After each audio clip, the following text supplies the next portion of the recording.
네, 여러분 안녕하세요. 퀘스트빈입니다. 자, 우선 디스트리뷰터라고 하면요, 크게 상부의 원도를 정돈해주는 레벨링 툴이라고 하는 게 있고요. 그리고 하부의 원도까지 재분배할 수 있는 니들 디스트리뷰터, 이렇게 크게 두 가지로 분류될 수 있습니다. 사실 이 디스트리뷰터 레벨링 툴이라고 하는 게요, 참 고마운 도구입니다. 사실 이 그루밍이라고 하는 작업을 아무리 빨리 한다고 해도요, 이 레벨링 툴만큼 빨리 하는 것도 어렵고, 그리고 누가 해도 일정하고 또 위생적이기까지 합니다. 그런데 여기까지는 딱 좋아요. 이 레벨링 툴을 사용해가지고 누구나 일정하게 레벨링을 하는 것은요. 그런데 조금 문제가 되는 거는 뭐냐면요, 우리 레벨링 툴 디스트리뷰터에 너무 많은 것을 기대하는 것, 이거는 저는 조금 문제라고 생각을 합니다. 저는 이제 이 디스트리뷰터를 잘못 사용하셔가지고 커피 맛이 굉장히 곤란한 상황들이 몇 번 있었는데요. 사실 몇 번이 아니라 굉장히 많았습니다. 우리가 일반적으로 레벨링을 한다 그러면요, 손을 사용해가지고 이렇게 가볍게 하죠. 그러다 보니까 이 레벨링 툴을 사용할 때도요, 손으로 하는 것처럼 최대한 얇게 뽑고 사용하시는 게 가장 좋습니다.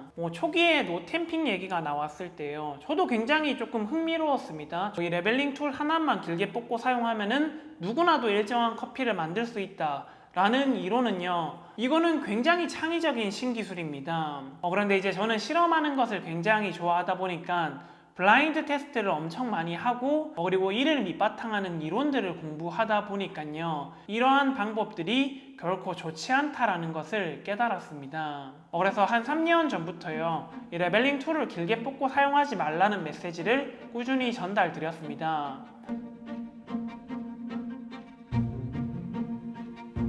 우선 레벨링 툴을 길게 뽑고 사용하면요, 회전 저항이 발생하는데요, 템핑을 할 때 우리가 힘을 굉장히 강하게 쓴다고 해도요, 사실 추출 시간이 길어지는 현상은 잘 없는데요, 이 레벨링 툴을 길게 뽑고 사용하시면은 회전 저항이라고 하는 게 걸리는데, 이 회전 저항이라고 하는 게 걸리게 되면요, 커피퍽의 밀도가 굉장히 조밀해지는데요, 그러면은 에스프레소 추출 시간이 굉장히 길어지는 현상이 발생합니다. 여기서 우리가 추출 흐름을 다시 통제하려고 하면요, 분쇄도를 굉장히 굵게 사용하셔야 됩니다. 일단 첫 번째로 분쇄도가 굵다 보니까 이 커피의 성분을 제대로 녹이는 게 쉽지가 않습니다. 흔히 조금 밍밍하거나 밸런스가 깨지는 느낌들이 많이 드는데요, 이 정도만 나면 사실은 다행인데, 심할 경우에는 약간 떫은 맛 같은 게 나올 수가 있습니다. 그리고 이제 두 번째로 레벨링 툴을 길게 뽑고 사용하시면은 하부 채널링을 막을 수 있다라고 생각을 하시는데요, 레벨링 툴을 아무리 길게 뽑고 사용하셔도 하부 채널링을 막을 수는 없습니다. 하부 채널링은 오로지 니들 디스트리뷰터를 사용하시거나 아니면은 도진 컵을 사용하셔가지고 쉐이킹을 하셔야 됩니다.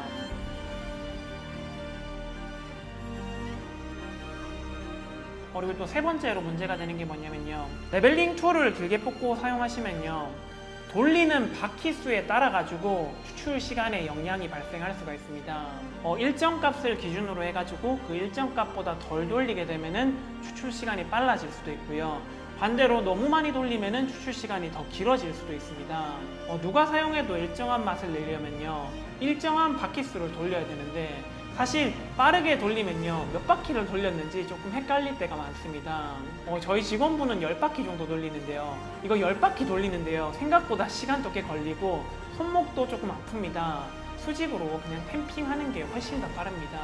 그리고 네 번째 문제점은 굉장히 일반적이지 않고 중요한 부분인데요, 분쇄도를 굵게 하면은 추출 시간이 빨라지는 게 아니라 더 길어지는 현상이 발생합니다.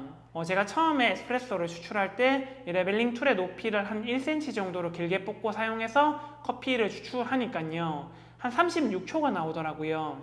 그래서 추출 시간이 길어가지고 분쇄도를 조금 더 굵게 했거든요. 오히려 7초가 더 길어진 43초가 나왔습니다.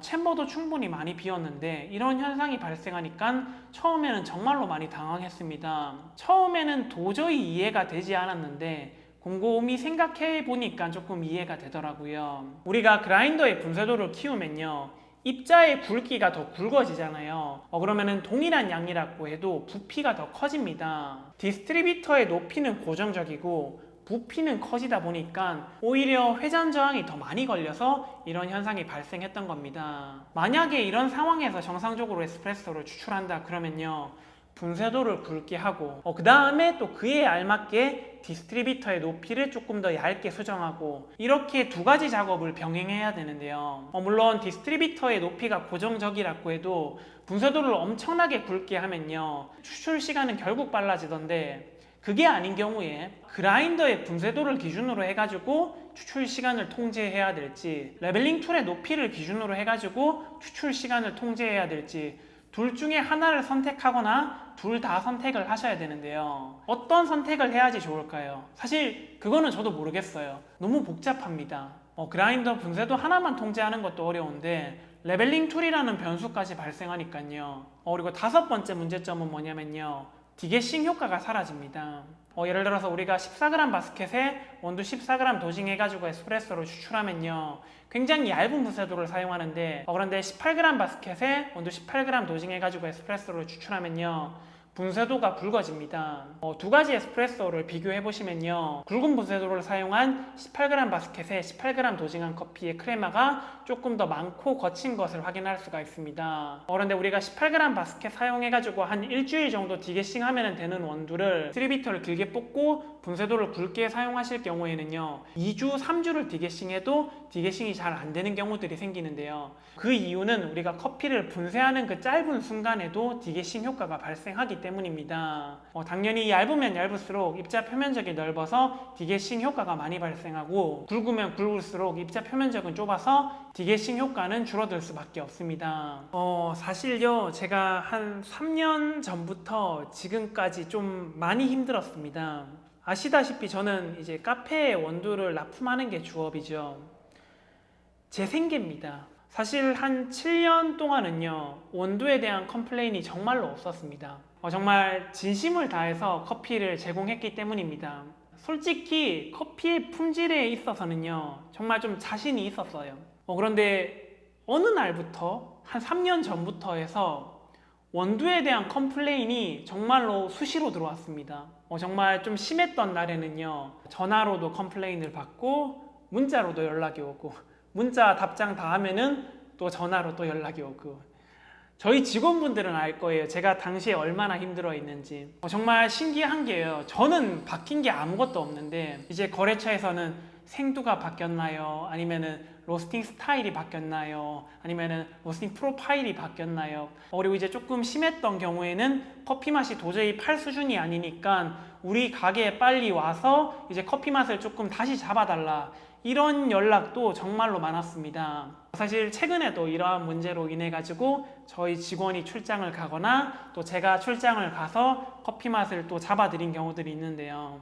이런 경우에 정말 10이면 10, 100이면 100 하나 같은 공통점이 있는데요. 이 디스트리뷰터를 굉장히 길게 뽑고 사용하시는 겁니다. 또는 템퍼가 없는 경우들도 많죠. 그런데 이렇게 컴플레인을 걸어주시는 분들은요 정말로 좋은 분들입니다. 이렇게 하나하나 다시 설명을 하고 커피 맛을 정상으로 돌리면 됩니다. 그런데 이제 정말로 안타까우신 분들은 뭐냐면요, 그냥 여기 커피 맛 갑자기 왜 이리 밍밍해졌지? 왜 이리 떫은 맛이 나지? 좀 쓴 것 같기도 한데 하면서 그냥 거래처를 바꿔버리시는 분들은요 제가 뭐 어떻게 해드릴 수가 없습니다. 물론 이 커피라고 하는 게요 개인의 취향이 반영되는 음료다 보니까 이 디스트리뷰터를 길게 뽑고 사용한 커피를 더 맛있어 하시는 분들도 분명히 계실 수가 있습니다. 그러다 보니까 정말 최소한의 수준으로 소극적으로 주장을 한다고 하면요, 최소한 제가 볶은 커피, 퀘스트빈에서 생산한 커피를 기준으로 했을 때는요 제가 볶은 그 어떠한 원두, 약배전이든 강배전이든 블렌딩 원두든 싱글 원두든 디스트리뷰터를 길게 뽑고 사용하는 방법은 저희 원두와는 맞지 않다고 말씀드리고 싶습니다. 저는요 세상에 싸고 좋은 것은 없다고 생각을 합니다. 채널링 없이 누가 추출해도 일정한 맛을 만들고 싶다, 그럴 경우에는 니들 디스트리뷰터와 BT 컴퍼니의 도징링 또는 일반형 도징링을 사용할 경우에는 이렇게 레벨링 툴을 얇게 조합해가지고 치노아트사의 오토 템핑기를 사용하는 게 가장 완벽하다라고 말씀을 드렸습니다. 채널링 없이 누구나 완벽한 커피를 추출하는 데 들어가는 돈이 한 100만 원 정도다라고 가정을 하면요, 정말로 가성비가 좋다라고 생각을 하거든요. 그래서 이 마지막까지 영상을 보시는 분들 중에서 이 디스트리뷰터의 높이가 너무 길게 뽑혀 있다라고 의심이 가시는 분들 같은 경우에는 손으로만 가볍게 레벨링 한 다음에 탬핑해서 추출을 한번 해보세요. 만약에 추출 시간이 현저하게 짧아졌다, 그럴 경우에는 레벨링 툴에 회전 저항이 걸렸다는 거거든요. 그리고 이 디스트리뷰터의 적정한 높이는요, 사실 몇 센치다라고 얘기하기는 조금 어렵고요. 이 레벨링 툴을 사용하나 사용하지 않으나 추출 시간이 비슷하다, 그러면요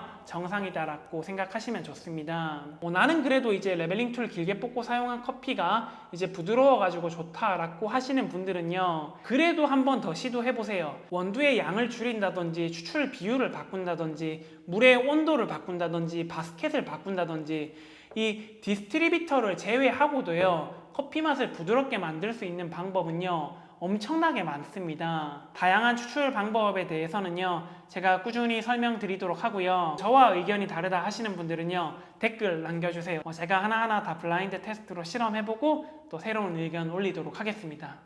네, 오늘의 영상은 여기까지입니다. 캣바.